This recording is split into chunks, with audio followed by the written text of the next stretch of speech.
chères directrices et directeurs d'école, chers conseillers municipaux, honorables invités. Nous voilà, comme par le passé, réunis à Thiès-Est pour une fois de plus marquer notre présence à côté de l'école. Il s'agit ce soir de la dotation de fournitures scolaires à nos 21 écoles élémentaires en perspective de faire jouer à la collectivité locale sa partition dans la symphonie fonctionnelle de l'institution scolaire pour la période 2020-2021. Au nom du maire Bassirou Diop, je souhaite d'entrer une année scolaire apaisée et de réussite à toute la communauté éducative. Chères directrices et directeurs d'école, laissez-moi en passant vous dire que Monsieur le maire vous remercie et vous félicite vivement pour l'excellent travail que vous abattez nuit et jour dans vos écoles respectives, malgré les faibles moyens mis à votre disposition. Il salue à juste titre la hauteur de votre qualification et le pragmatisme inhérent à votre management introductif aux excellents résultats scolaires qui sans cesse honorent la commune de Thiès-Est en cette période peu évidente de Covid-19.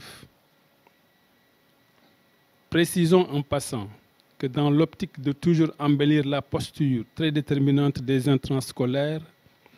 dans l'effectivité de l'exécution des programmes éducatifs, la collectivité locale de Thiès-Est a toujours cherché des apports additionnels. C'est ainsi que le plateau scolaire de la commune de Thiès-Est devra s'enrichir à travers le PACASEN de 6 nouvelles salles de classe. 6 nouvelles salles de classe réparties comme suit. 2 à Montmarlot, école Montmarlot et FA Montmarlot. 2 à Modokan et 2 à Parcelles Assainies 2. Suivi de 2 blocs sanitaires pour Montmarlot et pour Modokan. Et je dois à ce niveau préciser que c'est des constructions déjà réalisées. Certaines classes sont déjà, les murs sont déjà peints pour certaines classes. Il ne reste que pour Parcelles Assainies 2, les toitures sont déjà faites et que ces constructions englobent évidemment le mobilier scolaire. Dans les prochains jours, normalement, c'est des locaux qui devront être disponibles et accueillir des enfants qui soient. Je ne peux pas terminer sans souhaiter à M. Arfansek, ici présent, une année scolaire réussie avec un pourcentage qui va au-delà des attentes et permettre à la circonscription de Thiès-Ville de retrouver sa première place et au-delà l'IA de Thiès. Enfin, mesdames et messieurs, sachez que c'est avec modestie que la commune de Thiès met à votre disposition, je veux dire, à la disposition des 21 écoles, le lot de matériel ainsi composé.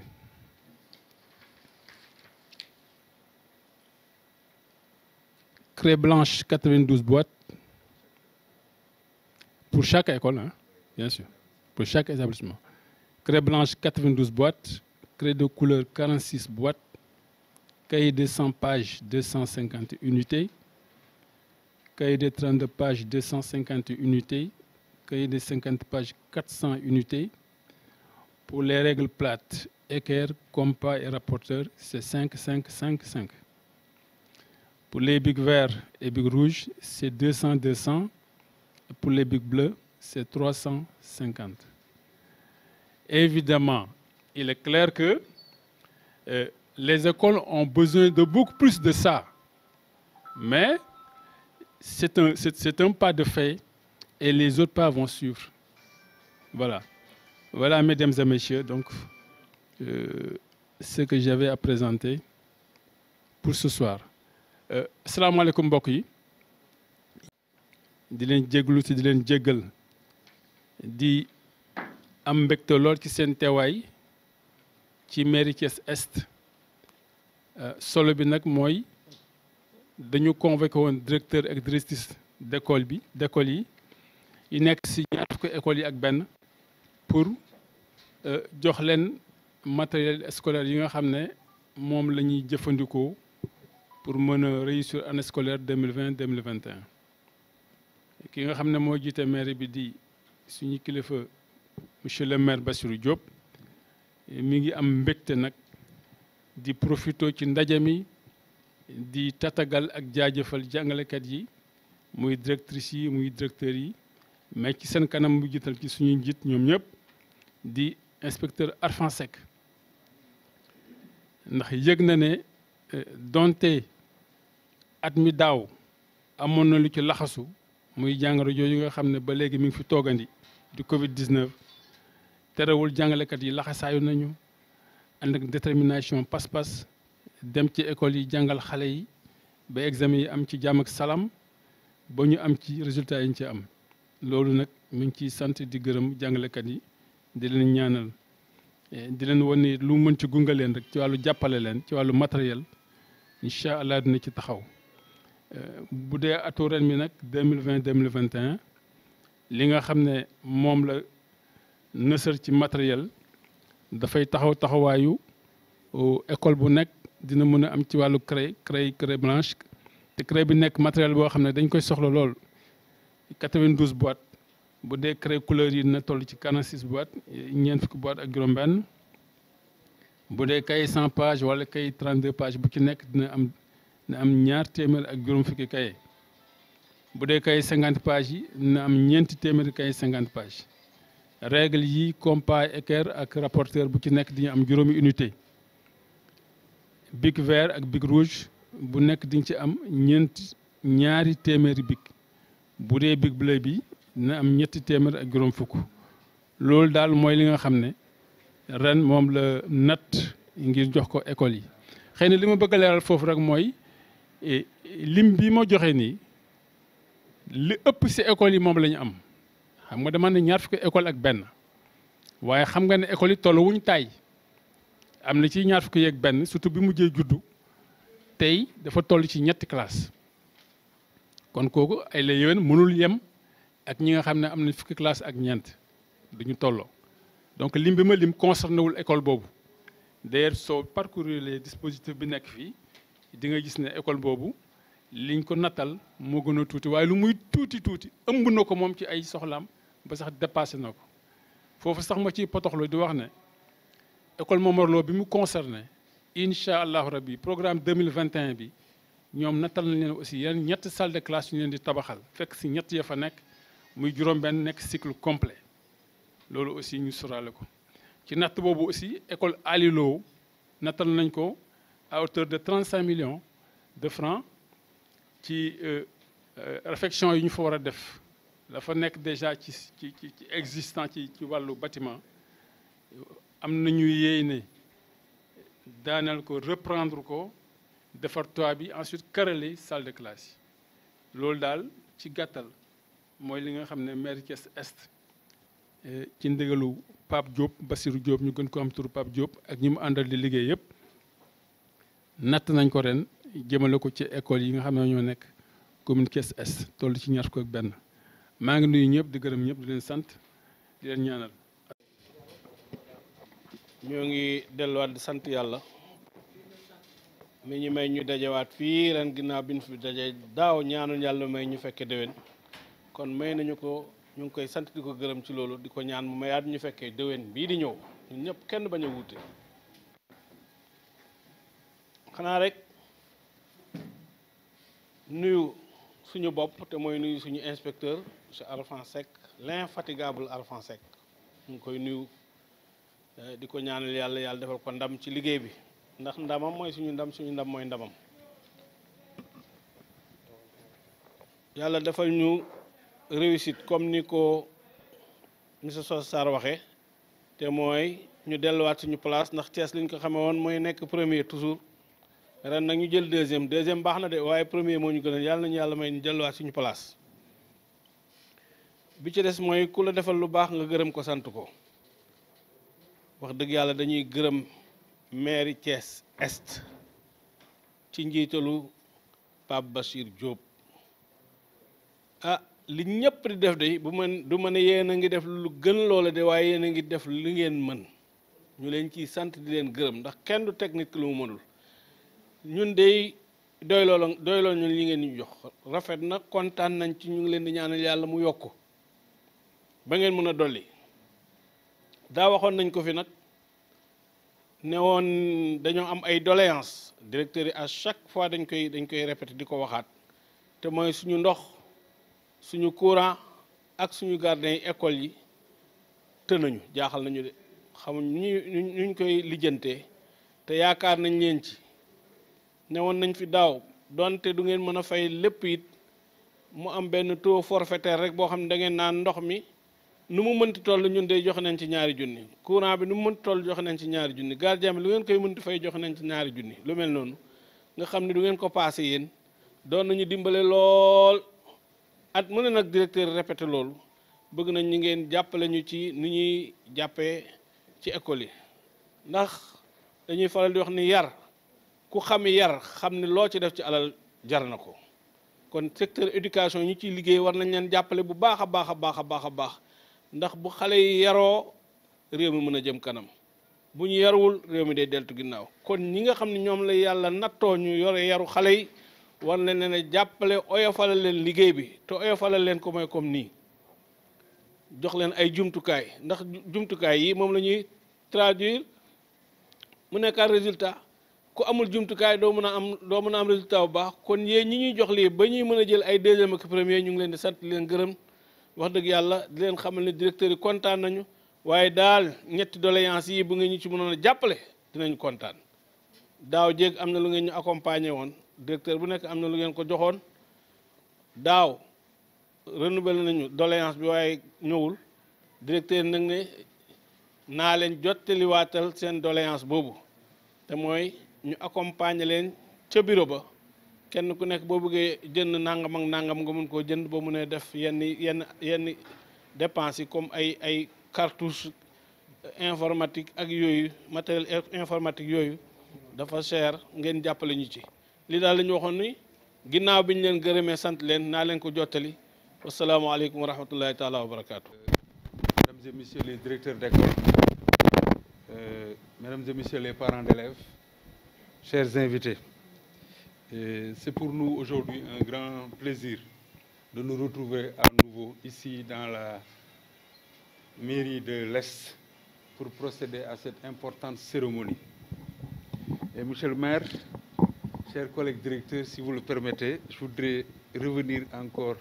même si c'est une discrétion, sur ce léger retard, indépendamment de ma volonté. Je m'en excuse, je le prends, si on peut le considérer comme tel. Comme vous le savez, les charges, les contraintes de l'heure font que dans nos bureaux, nous sommes très sollicités.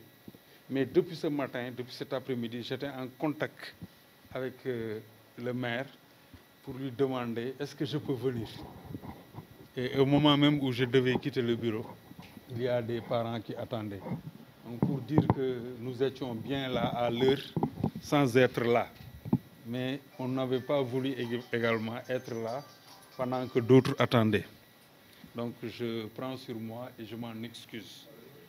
Je voudrais à cet instant précis faire des hommages appuyés à des directeurs et directrices qui étaient avec nous et qui nous ont quittés pour aller faire valoir leur droit à la retraite après beaucoup d'années de bons et loyaux services. Je veux nommer le directeur Socessar, ici présent à ma gauche, qui,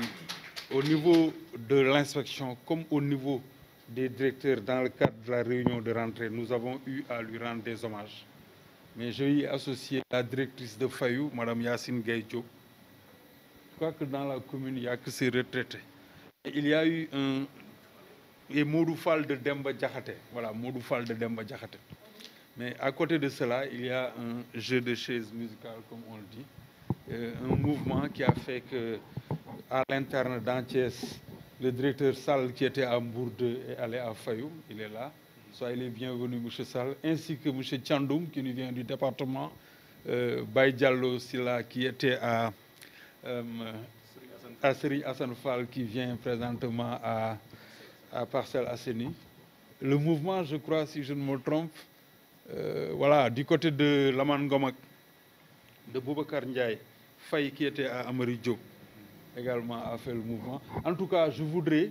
pour tous ceux-là qui nous ont quittés, prier pour eux pour une retraite paisible. Mais les nouveaux, si on peut les considérer comme tels, je leur souhaite la bienvenue. Je leur souhaite plein succès dans leur nouvelle fonction. L'année dernière, monsieur le maire, nous étions là, à 2 reprises, pour des questions liées aux fournitures, mais également le 1er juin, quand il fallait préparer la première reprise après le confinement,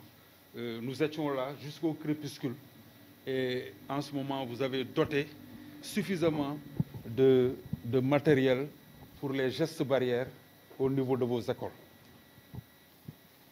Et c'est que le soir que nous avons reçu le communiqué,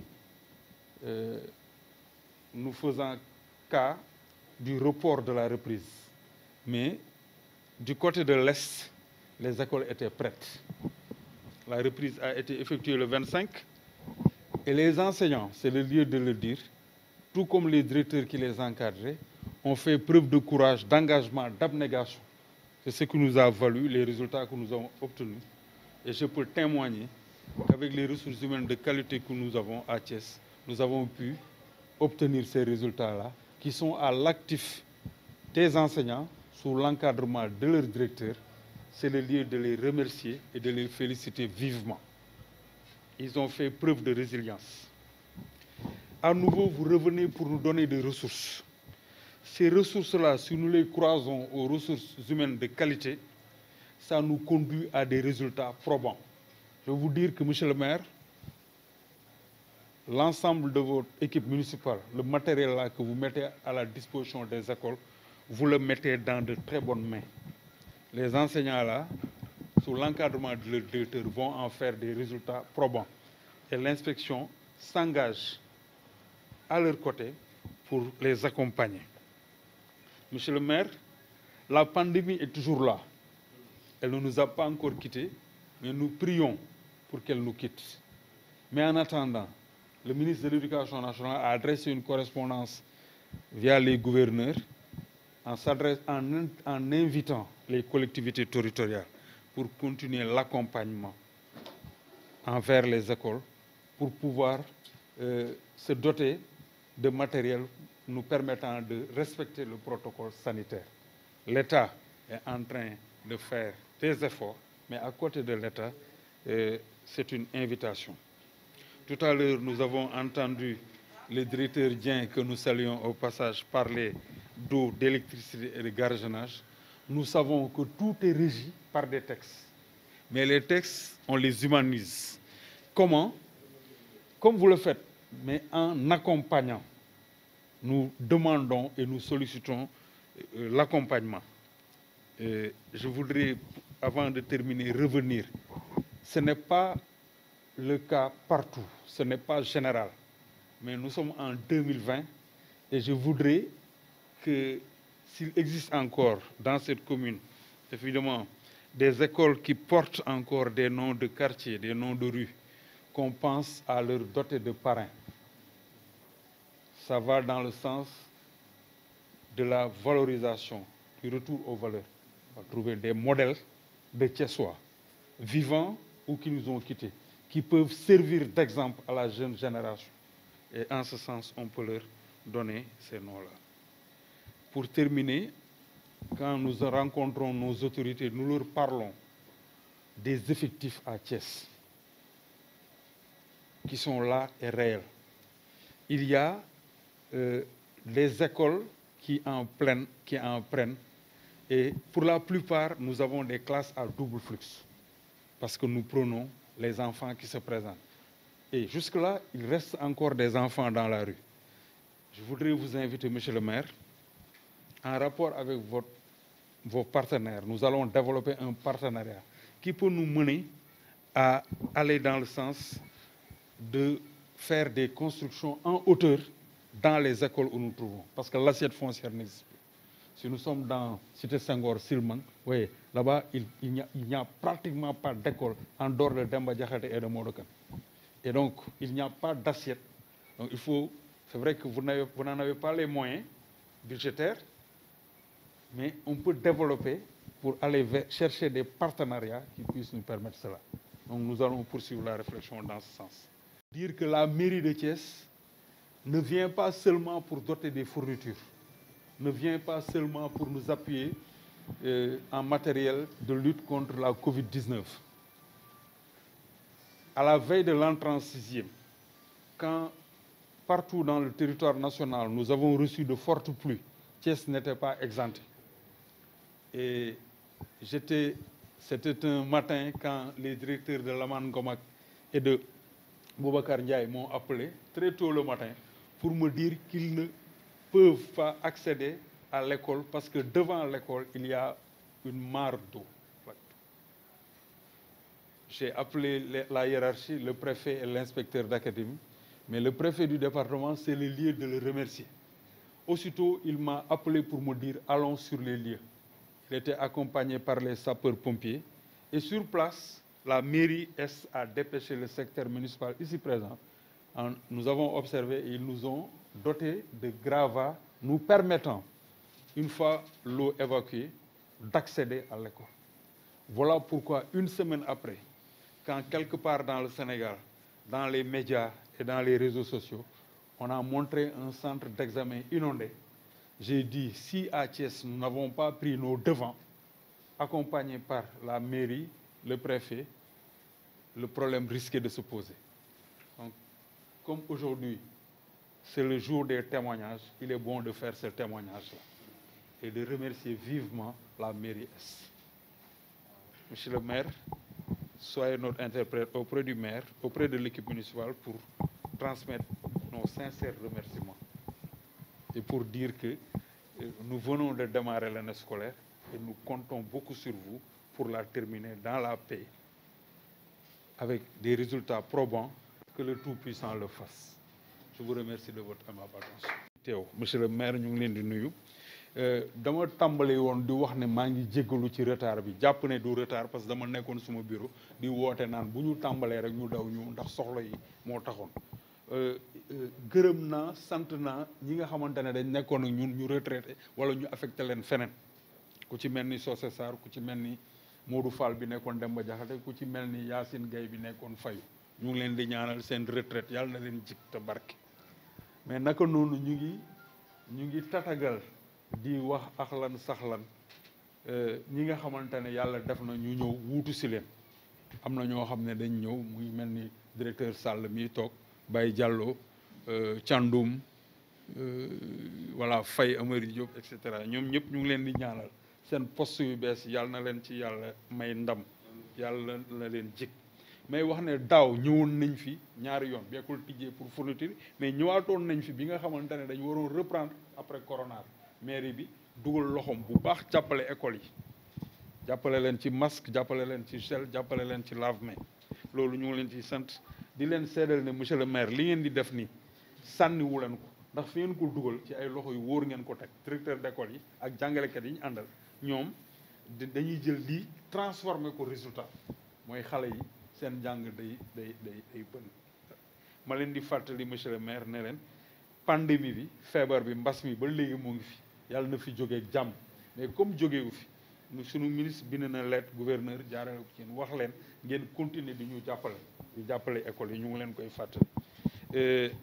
Directeur Dieng tudd na fi léegi lu jëm ci ndox courant ak gardiennage ñuy wax ne lépp lu ñuy def yéen ngeen war ko def texte moo ko tënk mais texte bu nekkee aussi nit day taxaw xool nu mu koy jëmale loolu moo tax ñu leen di ñaan ngeen continuer di ñu accompagner di ñu gunge comme ni ngeen ko doon defee di wax ne inspection engagé wu na pour taxaw seen wet def liggéey bi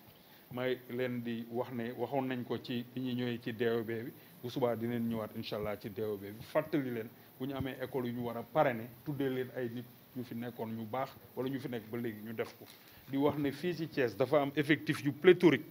wante effectif yu pléthorique yooyu dañuy fexe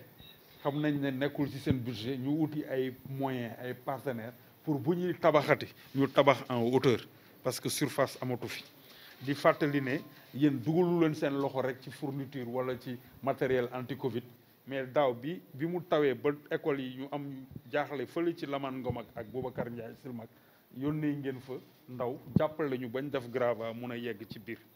loolu lañ ne woon dinañ leen ko wax di tudd ci directeur yu bees yi Madi Sissoko ba duma kii parce que suma gàmmu la moom moo ñëw alelo di tudd également monsieur Camara moom moo ñëw El Hadj Ibrahima Sarr c'est vrai que Camara waaw. sant yàlla bu baax bi ñu yàlla maye ñu fekkewaat ko tey ci activité bi nga xam ni chaque année dañ koy def ma dellu wax ni li Samba si wax léegi ci IEF Arfan mi ñun dinañ ko dëggal parce que gis nañu pas-pasam engagement am ak détermination am ci lu jëm ci mbirum jàng ak jàngale. wax naa ni également à chaque fois que ñu am occasion daje ak moom suñu waxtaan du tourner ci dara lu dul le secteur de l'éducation donc loolu ñu ko leen koy seede bu baax di sant di gërëm également directeur d'école yi ak enseignants yi xam nañu ne ñun moyens yi ñu am bariwul mais malgré difficultés yi am yëpp chaque année ñu jox ñu ay résultats yoo xam ne c'est des résultats convenables loolu franchement ñu ngi leen ci sant bu baax au nom du maire di sant également di gërëm adjoint maire yi fi teew yëpp di nuyu également les élus locaux ma wax ni aussi activité bi nii chaque année ñu def ko jël ay fournitures jàppale ko école yi fi nekk mais ñun xam nañ ni problème mu école yi yemul rek si joxe ay fournitures bien que dana mën a jàppale enseignants yi un peu sur la question pédagogique mais xam nañ ni ak effectif yi li war dëgg mooy ñu tëral benn programme de construction et de reconstruction de nouvelles salles de classe comme ni ko IEF waxee ñu jéem a construire en hauteur mais loolu moo wax ni aussi même ñun bu ñu amee pas-pas bi ak volonté bi aussi li ñu am ci xaalis xëy na doyul fi ñu mën a sukkandiku biir ñëw mooy état bi dans le cadre du programme de PACASEN am na lu ñuy dimbalee chaque année ma wax ni bu ñu amee 100 millions wala 150 millions dans le cadre du PACASEN mairie bi mën na jël 50 millions ci budget fonds propres dolli ko ci muy 200 millions mais du ñu ko mën a xëppandoo ci école yëpp su boobaa dañuy toog ak IEF ak enseignants yi ak directeur d'école yi ñu tànn ay école ñett wala ñeenti école chaque année xëpp fa 200 millions yi c'est-à-dire construire de nouvelles salles de classe à hauteur ça nous permettra en 4 ou 5 ans au moins ñu ramener effectif bi au moins à 50%. Je pense que enseignant aussi laa wax ak loo xarañ avec un effectif pléthorique il est très difficile nga def de très bons résultats mais malgré loolu aussi chaque année suñu commune ñu ngi constaté que enseignants yi ak l'IEF ak directeur d'école yi ñu ngi fexe ba suñu commune bokk ci les meilleures communes en termes de résultats loolu également ñu leen ci sant di leen ci gërëm au nom du maire di wax ni aussi am nañu chance bu rëy que ci bureau municipal bi aussi ñu am si ñaari enseignants yoo xam ne aussi muy man mii di wax ak yéen ak le deuxième adjoint El Hadj Cissé Bey ak le président de la commission Socé je pense que bu ñu boolee suñu ay doole ñun ñëpp ak les enseignants ak l'IEF le maire également wax naa ni ku jox importance le secteur de l'éducation la xëy na d'ici 3 4 5 ans dinañu mën a ramener un peu les effectifs n'est-ce pas à 50%. ñu ngi sant ñëpp di gërëm ñëpp di ñaanal ñëpp di ñaan yàlla aussi li nga wax ci mbas mi aussi dégg nañ ko je pense que suba am nañu débat d'orientation budgétaire appui yi nga xam ni dañ ko daan dimbalee établissement yi fexe ba mbas mi bañ a law incha allah danañ ci waxtaan danañ fexe ba suupa ñu jébbalaat ko école yëpp fexe ba également élèves yi mën a am le minimum de protection au moins pour mbas mi bañ fee des. ñu gisante woon parce que passation yi gars yi ñoo fa ñëw yàlla na leen yàlla defal ndam fi ngeen nekk di leen wax ne fi ngeen ñëw nii ay nit ñu baax ngeen fi fekk ñu am pas-pas mun a liggéey manku nekk benn donc yéen da ngeen ñëw dugg seen biir rek ànd ak ñoom. On commencerait d'abord par donc s'associer aux hommages rendu à l'IEF de Thiès-Ville, Arfan. Parce que moi également, je suis témoin que c'est un inspecteur très actif, très engagé pour la cause de l'école. Et c'est un homme de terrain et c'est quelqu'un qui, à chaque fois qu'on se rencontre, ne parle que de l'éducation. Nous vous remercions au passage. Merci. Mesdames, Messieurs les maires, Messieurs les élus locaux, Monsieur l'IEF de Thiès-Ville, Mesdames, Messieurs également les directeurs d'école, les enseignants, chers journalistes, nous rendons grâce à Dieu de nous avoir permis encore une fois de nous retrouver autour de cette activité de routine, c'est-à-dire une activité de remise de fournitures aux différents établissements de la commune de Thiès-Est. On sait que les problèmes de l'école ne s'arrêtent pas uniquement aux fournitures scolaires. Et c'est le lieu également de remercier également les enseignants, les directeurs d'école qui, malgré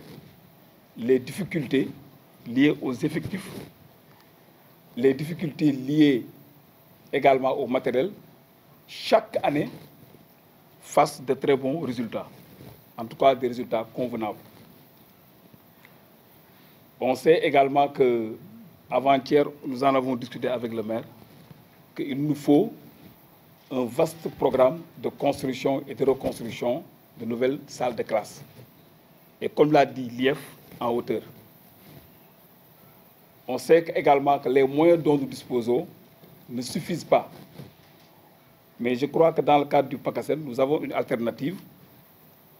C'est-à-dire si nous avons 100 millions ou 150 millions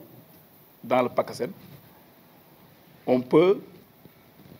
injecter 50 millions dans le budget d'investissement de la commune, ce qui nous fera 200 millions. Mais il est évident qu'avec 200 millions, on ne peut pas couvrir toutes les écoles. Il nous faut faire des choix, pas à pas. Chaque année, s'engager sur 3 ou 4 établissements construits en hauteur, nous permettant au moins, sur 5 ans, de faire le gap, de réduire au moins les effectifs à 50%. Je pense qu'aucun enseignant ne peut, même si les moyens pédagogiques y sont, même si l'enseignant est un enseignant de haut niveau, avec des effectifs pléthoriques, il est très difficile d'avoir des résultats probants. Je pense qu'il nous faut d'abord, comme l'a dit l'IEF, s'engager dans ce vaste programme de construction et de reconstruction de nouvelles salles de classe. Je pense que le maire est très conscient de cela. Nous en avons discuté. Et je pense que demain, dans le cadre des débats d'orientation de notre commune, nous en reparlerons davantage, n'est-ce pas? En accord avec les enseignants, les directeurs d'école et l'IEF, nous arriverons à mettre en place un calendrier. Mais néanmoins, dans le passé, dans le cadre du PACASEN, on a pu investir effectivement dans certaines écoles de la commune. Au courant de l'année 2021, je pense qu'on investira,